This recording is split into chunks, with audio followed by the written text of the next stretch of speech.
probably in the last year before I went to rehab, I was in the garage, in that garage den of his, right? And then one night he literally just vented at me like this about money, about this, about that. But during that whole fucking incident, right? He grabbed a pair of scissors and he was going like this towards me. I just went, Jesus Christ! I was literally saying back like this and going, "Fuck, you better not stab me. You better not stab me with it." And then after that, I went back once more, and because of that, I just said, you know what? I just said, look, I think I'm done, okay? And I walked away from that. Hi, I'm James. Welcome to Slaying Sober, where we tell stories of addiction, recovery, and hope. Wherever you are on your sober journey, know that you do not stand alone. Welcome back to Slaying Sober. In today's episode, I have Jim. Jim had a complicated upbringing. He was misunderstood. He battled speech delay that left him feeling disconnected to his peers. When he discovered Ecstasy, it felt like he'd finally found a missing piece. Suddenly he had confidence, connection, and euphoria for the first time, and he could walk into a room and felt like he belonged. Many of us know that kind of freedom comes with a heavy price tag, and the weekend rave culture slowly slid into years of heavier use, dealing, meth, and ice addiction. What was initially deeply connecting became very isolated, in a garage, cut off from family, friends, and hope. In this conversation, Jim takes us inside of that journey with real honesty. The family violence, the bullying, the party years, and the moment that he realised that drugs hadn't given him the freedom that he deserved. He talks about rehab, accountability, and how he rebuilt his life into one with genuine purpose, where he now works as a peer worker in the AOD space. This episode is about what freedom really is. Not the escape of getting out of your head, but the day-to-day work of getting comfortable in your own skin. Jim's story talks about life on the spectrum and autism, and we discuss conscious love between all humanity, dating on the spectrum, and discernment. I really love this chat with Jim. Let's get into it. If this story lands for you, it would mean the world for me if you could follow Slaying Sober, hit subscribe, or share this episode on your social media. I am at Slaying Sober Pod on Instagram. Thank you. Okay, Jim, thanks a heap for coming on Slaying Sober. I'm really glad to have you on. Yes, James, I'm absolutely thrilled to be part of this. I just had faith that when you're ready, you'll reach out, and you reached out last week, and I was really thrilled that you did that. We've known each other a little bit through the rooms. Yeah. And you've always been really complimentary of what I'm doing here. So I'm really grateful for it, mate, and I'm looking forward to telling your story. Yeah, I appreciate it, mate. I'm glad to tell my story. So tell us, let's start at the beginning. Where did you grow up, Jim? I first grew up, well, my first 10 years of my childhood was in Clifton Hill, with living in a 2-bedroom home in just near Clifton Hill Station. But eventually the family grew to 4 boys, including me. So the lounge room was converted into a bedroom. So there was like 6 of us in a supposedly 2-bedroom home. And by the time my mum had the 4th child, we kind of outgrew it. And then I spent the next 10 years. My parents bought a house in the eastern suburbs of Doncaster, and it was a much bigger house, 6 bedrooms, enough to accommodate enough for everyone to have their own rooms. And and then lived there right up until my adulthood. So yeah, that's Four where boys in the that's house would have been a hectic situation for Mum. It wasn't for my mum. It wasn't really hectic. It's probably hectic for her at some times, but it was hectic for the three of us. More hectic for us because we were down each other's throats. Not constantly, but it wasn't a day that there was not something that went down. You know what I mean? I personally was bullied by my oldest brother for about nearly 6 years of my childhood, and and that was a really sort of like traumatic experience, and I was really disadvantaged. Felt this. I was disadvantaged because my speech was very poor. Like I could talk, but it was really fast. People would not understand me. You know what I mean? You know what I mean? Yeah. And I tell a story, and I tell this story from time to time, and I remember one memory I have was when my mum told me, he goes, "Here's $5, go up to the milk bar, go buy milk and bread." So I walked up to the milk bar, and I didn't know where the milk and bread was, and I was trying to tell the the shop owner at was behind the counter, and he was obviously like, I'm Greek and he's Greek, right? And I was trying to tell him, and he wouldn't. And I tried, and I repeated it like several times, like 4, 5, 6 times. He would not understand what I was saying. He got really frustrated with it, and finally he jerried to say, "Oh, milk and bread, yes, that's what I'm asking for." So Yeah. because we were a pretty, I would say, a tight knit like neighborhood, but let's just say all the Greeks in that the living, particularly near my house, well, they all knew each other. So the story got back to the rest of the cohort, rest of the Greek cohorts, and for a good maybe 5 to 10 years, I could always hear that story. Remember that day you went up this? Like, it was just like, but at the time, it sort of made me feel a bit down because, like I didn't start speaking until I was like 5 years old. Normally, children start speaking at about approximately between ages 2 to 3. I didn't start speaking until about 5. You know what I mean? Okay. Because So I was actually delayed. My development was delayed, but at the same time too, my parents did not understand what was going on because they thought that at the time my speech impairment was just that, speech impairment. It wasn't anything else. You know what I mean? But And and then when it came time to schooling, that was a struggle because I was literally falling behind from probably as early as grade 1. So they moved me to a private school, and did they have that's any where ideas of what might have caused this, or did you get any support around this at that stage? No. And I'll just jump ahead a little bit because I found out in 2022 I was autistic. Okay. Yeah. Okay. Many years later. Yes, many, many years later, I found out I was autistic. Now, that makes perfect sense because for me, like, I know that during my years of schooling, I was always behind. I was always misbehaving. I was always doing a lot of not bad stuff, but engaging in negative activities because I just would not. I just had lacked the confidence to want to try and progress, in school. You know what I mean? So did you feel misunderstood as a child? I would not. I couldn't. Probably not. To think about it, I really felt out of place. Like, and the only reason why I felt out of place is because I wasn't connecting with the other students or the students in my year level. With your peers.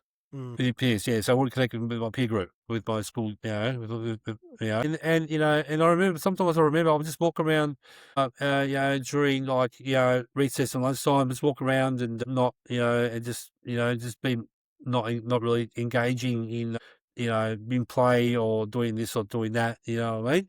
So it was. Tell me about your Yeah. friendship groups at that age. The only person that I remember I used to have, the only friend I used to have was this. I had a mate. I think his name was might be Duncan. I can't remember exactly what his name was, but he lived up the next street. where I used to live. So out of nowhere, one afternoon, he and his mum came over to introduce ourselves, and that's how I did have a friend.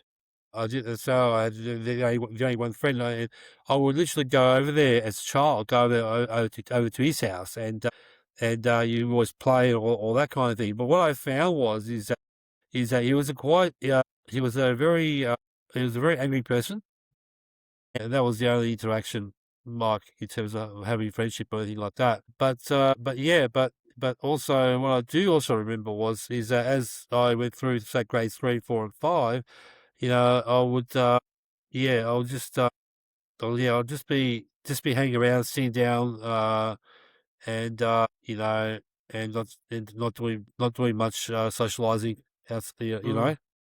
So Yeah. yeah, it was like, It sounds heartbreaking to hear that, that you didn't feel like you had a group of friends or yeah, yeah, support, yeah, both in school with your academic stuff, but yeah, also socially. yeah. As I said, like, it really felt out of place because, like, I didn't think I had the skills to be able to sort of, like, how do I, engage with people and be meaningful with them. It was very hard from about year 7 to year 8. And between year 7 and year 8, I was pretty much what I call a bit of a quiet boy, or a good boy. You know what I mean? I was Yes. very quiet. I was a very quiet kid, and the only reason why I did that is because I had nowhere else to go to. You know what I mean?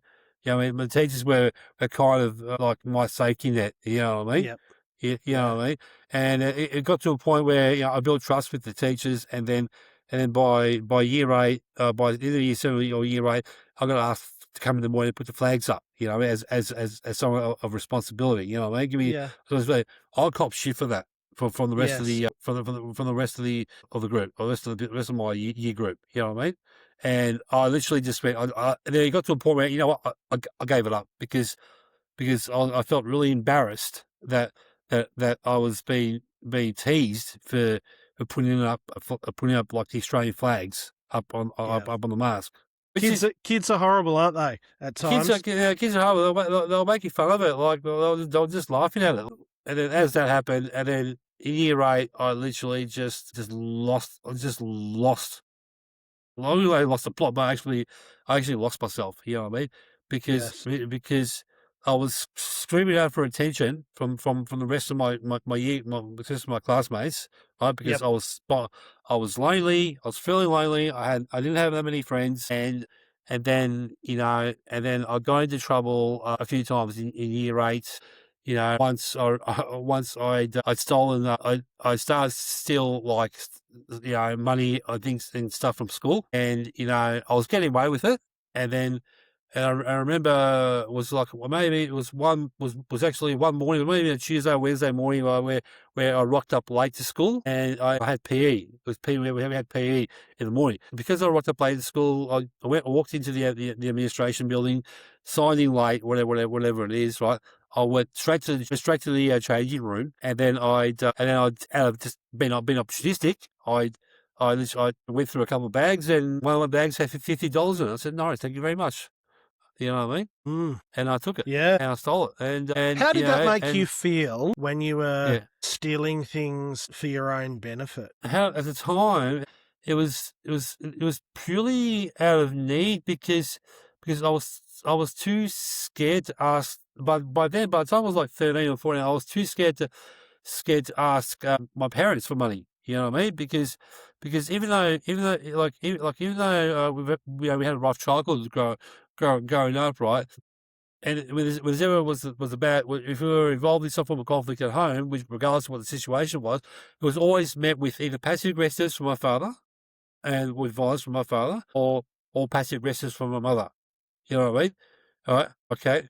Because what happened is, from a very young age, I can remember, up until maybe when I was like 12 or 13, like my father used to hit me a lot. But he didn't hit me out of no reason. He hit me because I was behaving badly. You know what I Yeah. mean? I remember, and I'll give you an example. Like once there was one incident before we moved, maybe a year or two before I moved from Clifton Hill to Doncaster, was that he was painting the house. So he had these massive, like 10, 20 layer drums of paint, all stacked up in in the backyard. Like silly me, ended up playing with it, and unfortunately one of the drums actually tipped over and spilt all over the concrete. No. And I just went, oh, I just knew my dad would I'm in trouble. absolutely belt me, right? So I sat there for about maybe 5 or 10 minutes because I thought he was going to come and grab me and take me to the back and give me one. And then and that was a mistake because by the time I voluntarily walked to the backyard, that's where the trouble started. And he just grabbed me and threw me in the shed and then grabbed the electrical cord and started whipping me with the electrical cord. You know what I mean? I'm sorry You know what I to mean? hear. That sounds brutal. Yeah, it was, but it was very, very brutal though. Like, I was I was in tears, crying and all that kind of all that kind of knowingness, but I don't have any animosity towards it, but that's how my father grew up as well. Did you have any empathy from your mother and your brothers? Probably not, because probably at the time, but my youngest, he was lucky. He got away. He did not receive any of it. You know what I mean? Really?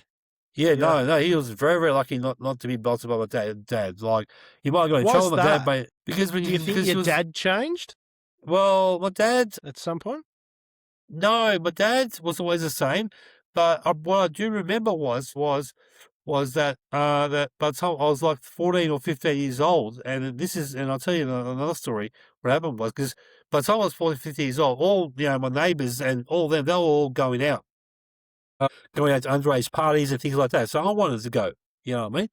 So I ended up going to maybe one or two of them with obviously with their blessing, but it was it was really hard to convince them for me to go, and then to a point where I just gave up and had to try and manipulate and lie and cheat and Yeah. manipulate lies to tell where I was where I was going, and I did that to my father. Not if I was lying to him about going to obviously, and then after it all, when it all, when I went, come home, come back, and then I got wind that my father was told the truth. I said, oh, shit, here we go. So I ended up getting home reluctantly, and this is probably about maybe 9, 10 o'clock at night, and then I walk in the living room. He gets up and he literally grabs me and grabs me by the scuff of by the scuff of the t-shirt, and then with his fist ready to go at my face, he goes, don't you ever lie to me again. You know what I mean? Yeah. All right. Yeah. And then after that incident, then maybe a day or two later, my mum come ask me, goes, what did Dad do? My mum tells my dad, goes, you're never going to lay a hand on the kids again. Yeah. Right. And this is when I was like 14 or 15. And at the time, I felt okay, that's really nice, but you were 10 years too late. Yeah, it's caused troubles. Because I remember my dad was whipping me at the age of 5 or 6 years old because I was once I led Greek school and then for the next maybe a couple of hours he had me in my room with the door closed. He would come in and just hit me and then you know what I mean. So yeah, it was just one of those like, I'm so sorry, mate. That's yeah. brutal thing to deal with. Yeah, it was. It was. So tell me, Jim, about when substances first became a part of your life. Well, probably up until the age of 21, 22, I was pretty staunch with not having drugs in my life. Yeah. I had a really high moral compass, but what happened is that I started working at Coles in 1999, I think it might have been, and by then I was just about to turn 18. So basically, I was like 17, 18 years old. I started working there, and then one of the guys that was already there, him and a few other workers all had all their mates, and then. And as the time went by, 1 year or 2 years, I was hearing stories of them, going out for these raves and, getting on the pingers, you know what I mean? I thought, okay, fair enough. Like, I really wanted like connection in my life and all that kind of thing. So I kind of like, backed down a little bit and gave in a little bit of peer pressure and and I ended up going to my first rave, which was summer days back then. And because I was pretty cautious, I was pretty cautious about, about doing it. I did it slow. I took a half, and then do it slow. So when the event came, like I was waiting, like I was having, like, you know what I mean? It wasn't until probably the evening, probably about maybe just after 6 or 7 o'clock, I took my first, took my first half pill, and I took another half, and then the first half pill was fucking great. I fucking loved it. Yes. It actually gave me a sense of confidence and a sense of like, euphoria, and like I felt like I was a different person, and one of the things I realized, I go without it, like being like without it, like I'm just an ordinary plain, lack self confidence, lacks self worth type of person. You know what I mean? I was always, had no courage to stand up for myself and things like that. But when you introduced a pinger, like I was like, yeah, fuck, like it was just Yeah. a mad feeling. You know what I mean? I could And that's imagine when someone with autism that yeah, undiagnosed is yeah, lacking connection with people yeah, or struggling with connection with people, yeah, enter MDMA yeah, or ecstasy as yeah, it was known, yeah, just gives you all these empathetic feelings and this endless love and yeah, all of yeah, those yeah, things that yeah. the good part of those drugs do. It must have been an overwhelmingly emotional experience. It was, and it really was, and I just I don't know, why can't I feel like this normally? You know what I mean? Yes. It really acts it acts as an area in the brain that's dormant. You know what I mean? And and really, and then I was pretty much, sold. I was pretty much sold on it, and I had I had the best time ever. It was one of the best moments of my life. Like I literally just loved it, and I was pretty much, it just got me then. You know what I mean? Like that's when, but in the end for me, like that pretty much set me up for my recreational using Yes. part past that. So So how did it progress from that yeah, first amazing night yeah, and that experience at Summer Days? yeah, yeah. How did it look So after that? okay, so basically, my thought process at the time was, look, I can't be doing this every day, every week. So I want to be able to be able to function and sleep. You know what I mean?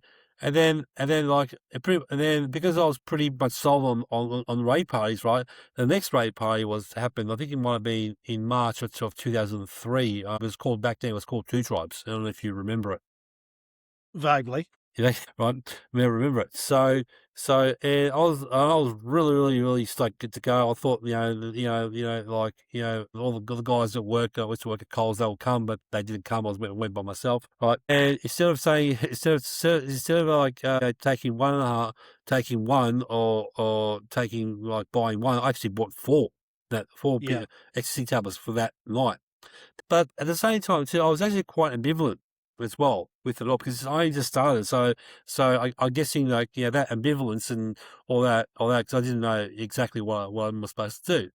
So the event comes, I give my 4 pills, and then I go, I take my first, I take my, I get there like maybe, was it, no, maybe 10 o'clock, 10, 11:30, maybe not between 9 and 10. I get to the event, I go inside, start fucking rocking the party whenever it is. All right, I take one ecstasy tablet, right, and then nothing happened, and then all of a sudden, then I take another one, and I take the second one, and then soon after that, I take the third one, and I took like the four all in 1 hour. All right. All right. Boy, oh boy, boy, oh boy, Yeah. boy, oh boy. And Hold then on to your seats. yeah, hold on my seats, and I just went, and then I was actually in front of the stage, and and all I can remember was I looked at my watch, it was like 12 o'clock, and then somehow I literally lost 4 hours. I blanked out 4.5 hours or 5 hours. Don't know what happened. I honestly don't know what happened, But before that, before I blanked out, I was trying to get some water from this group of other people. They thought I wanted one of the drugs. I said no, I want some water. Yeah. And then after that, I just blanked out for 4 hours.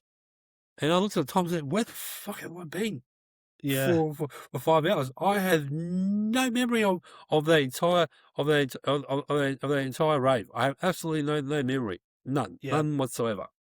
So. Yeah. So it taught me a very valuable lesson. Don't go dropping 4 fingers in the first hour. Yeah, it's a dangerous amount of drugs to be taking. Yeah, it took me about maybe a week to recover from that. It really took the wind out. I was pretty gone that week. Yeah. So yeah. So it just gave me a valuable lesson that you don't just take a whole heap of them in one go. You know what I mean? So Well, it's properly dangerous. You know, you're lucky that you just came out of it with feeling a bit bruised and battered. yeah.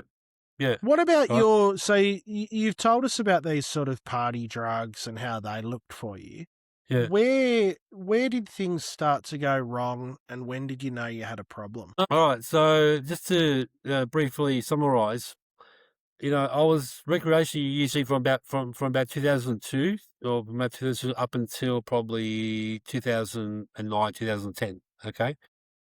As the years went by recreationally, it got to look. I had periods where I lost my job because I'd done some bad shit, whatever it is. I'm not going into that because so I'm not trying to deflect away from the question. I'll get to the question. But then and then in 2006, and then I started really going out. I started really properly going out in 2006 up to probably 2008, 2009 for almost 3 years straight. So I would go out partying, take my pills, whatever it is, and then eventually I ended up at the one place where everyone wants to go for what they wanted to be if you're a druggie was Revolver. You know what I mean? So Yeah. So from about 2006 up until 2008, 2009, I was literally I'll go out to the other clubs, and the last club you want to be is in Revolver. So Yes. that was a very hard place to get into, but it's not what you know, it's who you know. Okay, but once I And you'd got been my around for long enough yes to know the yes people that could get you in and up the yes. stairs. Yes, up the stairs, and I'll tell you this story about the first time I go into Revolver. I met this bloke, this guy, and not to go into my story, but I met him a couple of times prior to my first entry into Revolver, first going to Revolver, and then one Sunday morning, me and him were in his car, we were driving. He said, "What do you want to do, mate?" He goes, "Oh fucking." Because I tried so hard to get into that place, they wouldn't let me in.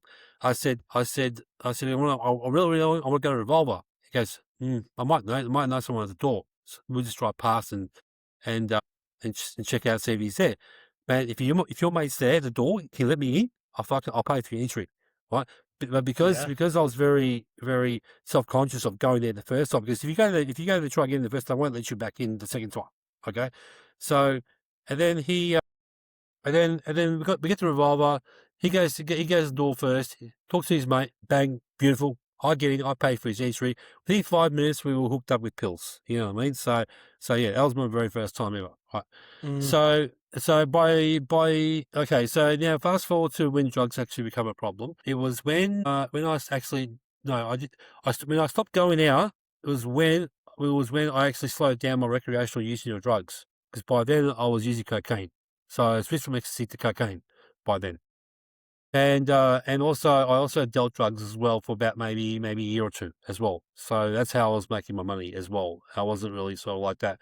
But I was lucky though, because when I stopped drug dealing, I got it out free and clear.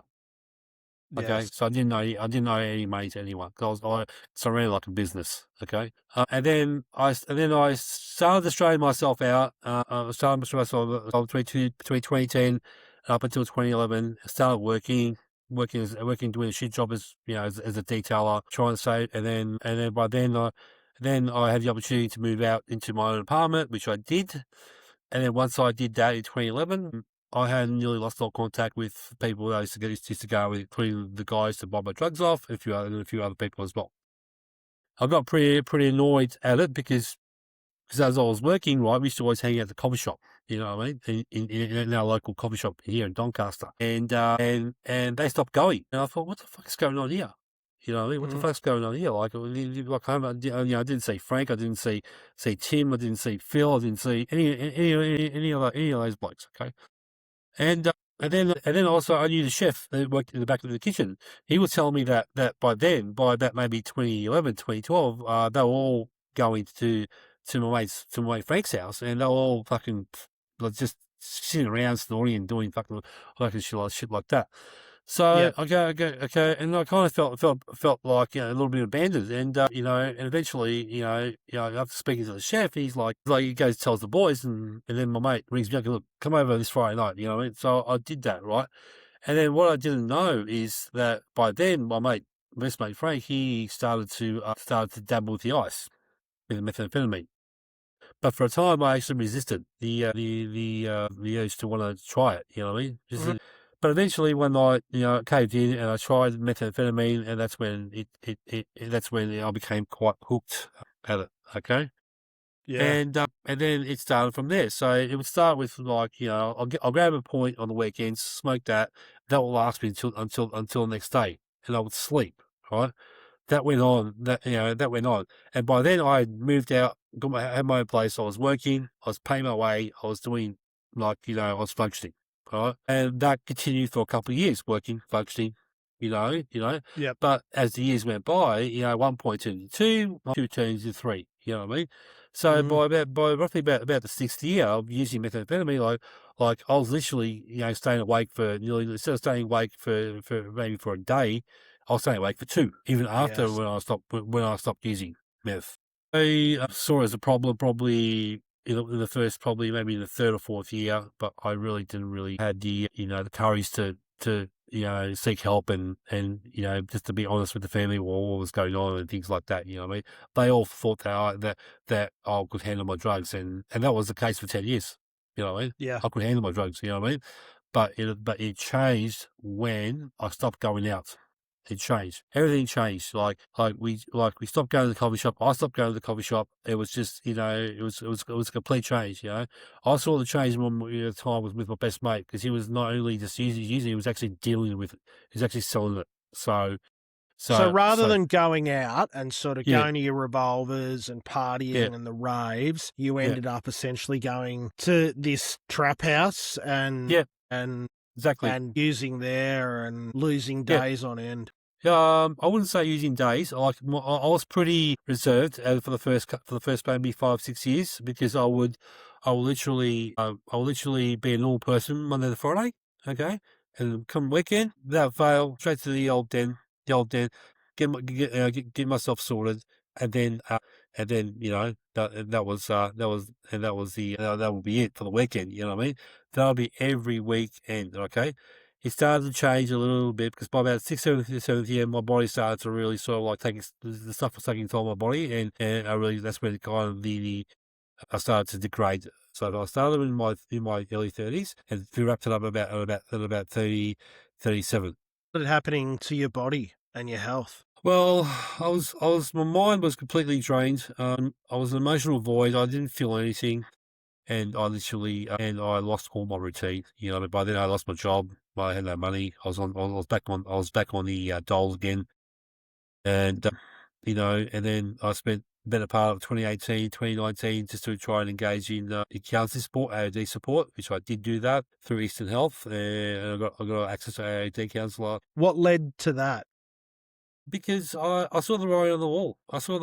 For me. Like, I was getting older, and you know, and I was in this scene for better part of almost nearly, like, maybe a good 15, 16 years. Okay, and you know, and I realised, you know what, like, years go by, things change, but the drugs don't change. You know what I mean? The drugs do not change, because you're still in that vicious cycle. You're still hearing, you know, people around me we're always moaning and bitching about this other druggie, this other junkie doing this, doing that. You know, my best mate was also whinging and doing, you know, and reason about everything that was going on around him. I even told him, okay, if you're not making money, because at one point he was making like decent coin, and then he Yeah. got busted maybe a couple of times by the police, and I told him I told him I told him a couple of times, man, if you're not making money, then why are you doing this? You know what I mean? He even asked me for money as well, and I didn't want to give it to him because I was working. The money that I was getting, I wasn't stealing it. The money was my labour. I worked for it. You know what I mean? You know, and then in the last year before I went to rehab, I was in the garage. I was in that garage den of his, right? And then one night he literally just vented at me for, I can't remember what he was saying, like this about money, about this, about that. But during that whole fucking incident, right? He grabbed a pair of scissors and he was going like this towards me. Like I just went, Jesus Christ! Like I was literally saying back like this and going, "Fuck, you better not stab me. You better not stab me with it." And then after that, I went back once more after that, and because of that, I just said, you know what, you know. I stayed loyal to him I stayed loyal to him. Like, I did some bad shit to him, if he's back before this incident. And you know what? I just said, look, I think I'm done. Okay. And I walked away from that. And you Because went to rehab?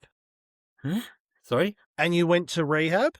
Yes. So I went to rehab in 2019. Well And done. And and I went to rehab, and then and that's when my journey started. Like, and when I went in there, like I had a plan. I was like, I'll do 6 months, and then I'll get out, and then I'll try and stay clean. You know what I mean. But what I realised as I was going through the Widana program and Marinol, and what I realised is that the program was of benefit to me. Okay, so I remember after about maybe 6 weeks of being there, and this is probably towards the end of 2019, and then my brother and my sister will come and visit me, and my sister will ask me, because if you were to discharge, if you were to like leave now discharge, would you stay clean? Would you try and stay clean out there? And this is probably, again, I think it might have been 3 months actually, that she asked that question after me being there for 3 months. And I said to her, no. I was honest. I had to be. Yeah. Because I needed a foundation to lay a foundation for me. Because without that foundation, I wouldn't stand half a chance of making it out there in the real world without going back to that same life. You know what I mean? Yeah. And that to me was the moment where I said, okay, fair enough. So I got the end of phase one. Then phase two comes along. I started seeing a change in me, and I thought, I'll go all the way. I said, I was really inspired by the seniors that stuck around to phase three integration and graduate. You know what I mean? I saw a couple of graduations, and I said to myself, I want to be sitting on that chair. You know what I mean? But little did I know that 2020 comes around.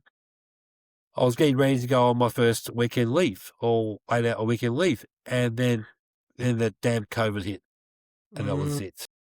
So the entire facility was locked down until December. So no leaves, no visits. So you were locked into rehab? Yes. I feel like that might be a good thing. People said that. Yeah. And the reason why it was a good thing, they were saying because even the staff that were coming on property, they said, we can't see anyone. You guys have got 30, 40 people you can actually see. Yeah. You know, so I have got no experience, none whatsoever about what actually happened out there in the real world during that 2020. Yeah. That's so interesting. Yeah. I think I wonder whether the success rate of that particular cohort of rehab was more successful because of the fact. Yeah. So basically, we were literally stuck on property. There was no recreational activities, no off properties, no property Mm. activities or anything like that. So it was absolutely nothing. So I get to phase two. Phase two, I stayed there for 6 months, and then I started to really change. I started to see the honesty part of how being honest can really be a benefit. It counteracts the dishonesty that was part of my life, especially around the drug scene. Like, I was living two lives, you know what I mean? I was living the straight life and I was living the drug life, you know what I mean? Around the family, I'll never talk about my drug activities, but they all knew I was doing it anyway. I Yeah. was doing it anyway. So yeah, but yeah. And then, in phase three, I stayed there for nearly, for like 3 months. And then by then, I started to gain confidence. I started to use the accountability process. And then by the end of my time at the farm, I literally used the book, or they call the accountability book, about nearly 256 times, or over 250 times, to get like holding people accountable, and I received just as many. So all I was talking about 500 accountabilities, give and receive, all up Wow. Tell for me the whole more about force. that. Which So program was this? basically, so basically, we done at the time. It's all about TC, but at the time when I got there, it was a therapeutic community. So it was a TC model. So basically, TC model has you got to follow the ACRA model, which has a number of things, a number of programs you got to implement to make it Okay. a therapeutic community. You got to have Mm. accountabilities. You got to have assertions, or be able to assert people. You got to have rules, all that kind of thing. You're going to have a whole heap of programs, group therapy, all that kind of thing, to be able to be accredited as a TC model. Okay. Okay. So Yep. the accountability was probably the cornerstone of that program, because there's a method to the madness when it comes to accountability, and I'll tell you why. And if I was to grab this pen and leave it upright, someone could come around and say, "Can you hold yourself accountable for putting keep your pen in your finger?" Do you see how crazy that is? Yes. Yeah, okay. Yeah. That is that's the method to the madness, because not only does accountability actually teach you to be accountable to yourself and to the people around you, it also helps you build resistance, because one of the things that happened to me in phase three, because I was holding so many people accountable, I was getting karma from it. So people hold me accountable, right? But it Mhm. absolutely pushed me to the threshold of being held accountable, like this. Yeah. Yeah, you know what I mean? But what I got out of it was, that's the resilience. Okay, so if Mm. you work the program and hold peers accountable, it's a very weird thing. It's a very weird analogy. And then you get accountabilities back that also teaches you as well. Okay, it's not Yeah. punishment. It's learning. So, what's an Okay. example of how that might look within your Yeah, community? okay. So if I was to say, all right. So one of the things, say, if I was like, if I was late to a meet, so someone would pull me up, put me aside, saying, "Look, can you please hold yourself accountable for being late to the meeting, okay, or being late for breakfast." You know what I mean? Yes. Or hold yourself accountable for laughing in the circle. You know what I mean? You know, Mm. and hold yourself accountable for not writing your name on a on a piece of paper for you in the order of your personals. That's what it looked like. And you say to yourself, okay, that is absolutely nuts. Why they do that? But again, this is all about teaching people the idea of accountability. I You know what I suppose mean? that the accountability of your actions affect Yeah, others, correct. however they might take it. Yeah, And I guess it's accepting our part in that action. yeah, that's right. And one of the things that I learned in that time was because I was so staunch. I was pretty much a black and white person. Like, I had to be Mm. this way. But then what I learned is I needed to have rationale, or to take a situation and really sort of like look at it, not from one angle, but look at it from many angles. You know what I mean? Yes.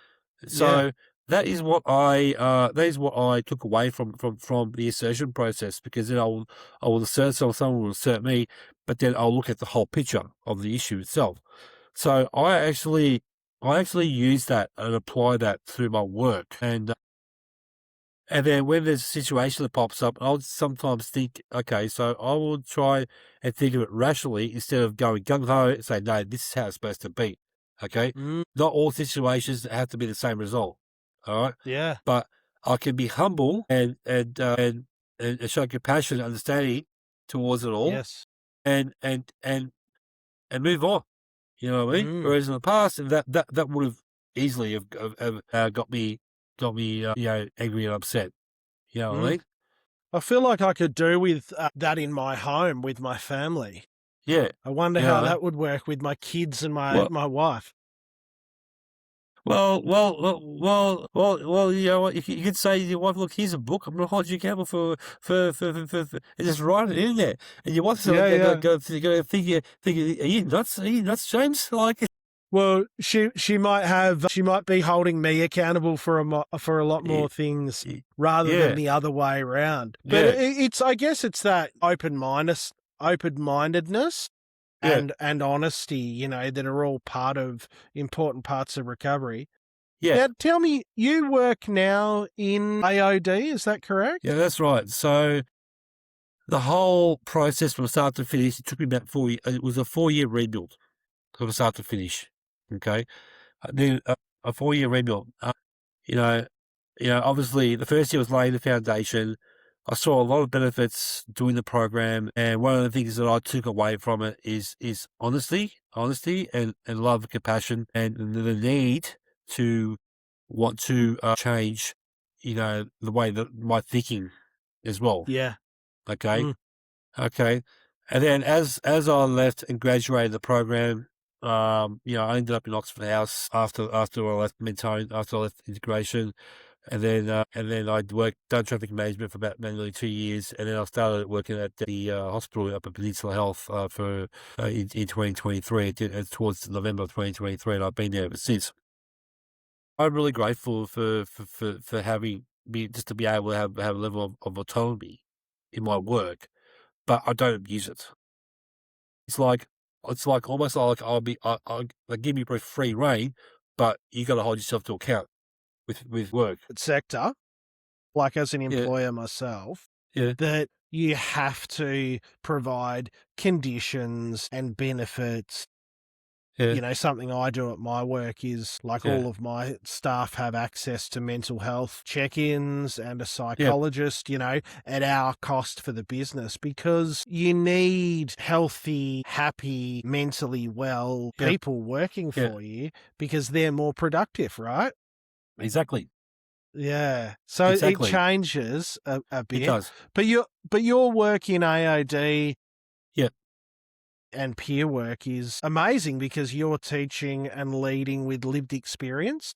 exactly. Because I had an inkling back in my 20s that this is what this is what I really wanted to do. Yeah. So Care for and others. yeah, just to care and help others, and that's what I wanted to do. Like I had that in me, but I just didn't. I just didn't pursue it. You know what I mean? I felt I wasn't ready for that. I Yeah. wasn't ready for that. So by the time I got to rehab and having to reset and rebuild myself, the opportunity was there for me to want to give back. It was given to me. Yeah. So that's why I do it. Even though I get paid to do it, I give back to that was given to me. And I say, look, I'll be the voice of reason for those that want to listen. Okay. Yeah. All right. How beautiful. Right. So I say that because it's the only way for me to want to be able to stay in the game, in that game. So and I say to my clients, my motto is if they if they take the first step, I walk with them. Okay. If they don't want to take the first step, we stay as it is. I'm not going to force the people that I work with to do what they don't want to do. In the end, Mm. they have to show their willingness and their readiness to be able to take those steps. And that's the reality of recovery. You know, Yeah. you know, Yeah, like me, you've got to put your feet in the room to yeah, start getting well. you know, Yeah. and if they're not ready, then they can come back after and try again, and try again, and try again. There's a couple more questions I've got for you. Yeah, You mentioned about autonomy and about freedom. Yeah. Now, you obviously had a pretty free and cruisy 20s. Yep. What does freedom look like to you now? Freedom looks like, oh, that's a good question. So if I was to gauge in my 20s where I just did not really care about life and doing the things whatever everyone else did, that was freedom for me. Because that absolved my responsibility to buy a house, to save money, to do a lot to do a lot of things. And most of my 20s, I was destitute. I wasn't really working that much in my 20s. Okay, freedom now for me is more about the freedom to be able to live comfortably and to be free to choose to have discernment in life as well, to be discerning about or use discernment, in situations. You know what I mean? I definitely don't want to be told what to do and what to think and all that kind of thing. I want to be free. I want to be a free thinker in life.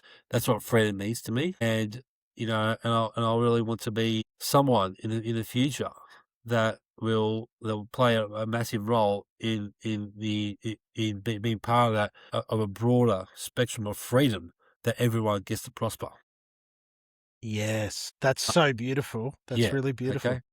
Okay. It's very I say that poetic. in a way that people might understand because I do carry a lot of esoteric knowledge, and obviously for this podcast, it's not appropriate for me to get into that side of with me, but Yeah. I just word it in a way that people that will listen will understand where I'm coming from. Freedom for me is also the freedom for, having freedom and health as well. Without being healthy, you can't be free. You know what I mean? You know what I mean? That'll be my focus for the future as I get over this rough patch with dermatitis, and then I'm going to start looking at ways to not more ways expand on what I'm doing with my health. So, and that for me is going to be the Achilles heel, and that will obviously go into a lot in terms of my mental health improvement, and also to maintain a form of longevity that I don't have. I don't have now, but I used to have in my 20s and 30s. You Yeah. know what I mean? It's Yeah. really interesting, like the concept of freedom. Like I Yeah. remember some times in my drinking and drugging career, I felt very free, Yeah. whether like that sense of like being at a festival, being young, like feeling massive emotions and like the ecstasy of that Yeah. time, Yeah. you just felt invincible. Yeah. And I I yearned for that. Yeah. And I tried to achieve that for a really long time. Yeah, me too. Yeah, me too. I really, really, and I relate to that because I was really, I wouldn't say, I was really, not urging, but, you know, I was seeing a problem here. Like, you take your drugs, you escape, but you come back down to earth and it's still the same. You know what I mean? Mm, But when you're in that phase, in that drug mode, everyone's happy, everyone is in love. You know what I mean? And when the drug stops, everyone goes back to their miserable selves. yeah. You know what I mean? And the difference between being a successful drug taker, Yeah, like what you described earlier, and, yeah, we're talking about the highs of it, is in the end, my addiction was in fact the complete opposite of freedom. I was shackled to my addiction, yeah, and it took yeah, away any feeling of freedom, yeah, and I was yeah, bound to my addiction, whether that was, like I couldn't face life on life's terms without consuming substances. yeah. I Because couldn't, yeah, see the world for what it was. yeah, and also the last few years of my addiction, right, I was literally like just in a massive void. Like I had there's no friends. I was just living in isolation. I was living back with mum. I was living back with mum for the last 2 years after I moved out from my apartment in Doncaster, and literally my mum was quite distraught with me. But I kept my distance because I didn't want to have any fights or arguments with her. Just kept my distance, whatever it is. But I was Mm. quietly working in the background to do myself to rehab. And I remember once when my brother came over and he literally was banging on the door, and I just didn't want to have any bar of it. I just didn't want to see him. I didn't want to see anyone. And then I really felt bad about it, and because I still had no respect for him, and he really wanted to help. Once I finally, told my AD counsellor at the time, I said, look, I was honest with her. I said to her, look, coming here and talking about doing this, right, is not going to help me get clean. Because I tried to do that a year ago, in 2018. I did 5 weeks of NA, 4 or 5 weeks of NA before relapsing it. Okay. I need rehab. I need to go to rehab. Rehab. So yeah. So I said to her, look, if you can do that for me, I'll be grateful. But because I had no money and I didn't want the family to pay for me going, I said, look, I need a rehab that supports people with destitute that haven't got no money to pay for private rehab. And she gave me Odyssey House and Windana, and then I picked Windana because Odyssey House. I called the number and it was automated. It was an automated message. I said no. I'm not doing that. So I called Windana. I spoke to one of the receptionists there, and then that's how I was linked in. And then about probably between say September, October, working with Windana to get my detox and rehab dates. I got it, and then once I got it, right, I sent an email to my brother and saying, look, this is what I've done. This is what's happening, right? I did that intentionally because I didn't want to go back and forth with the family, say, when are you going to do this? When are you going to do that? When are you going to do that? Yeah. It's really hard to do that. But Yeah. instead of doing that, instead of going back and forth and losing trust and losing faith in me, I said, okay, I got my rehab dates, I got my detox dates, I'll send them an email. Look, this is what I've been doing for the last 6 months. I've been seeing an AD counsellor. I've decided I'm going to go rehab. I've got my dates and all that kind of thing. And then brother emailed me back and said, fantastic, thank you, great. Okay. Yeah. I didn't need to go for back and forth with the tennis racket and say, when are you going to do this? When are you going to do that? You said you're going to go say do this and do that. That creates a lot of mistrust and a lot of misery, not just for me, but for the rest of my family. Well, it's you making that decision. Yeah, exactly.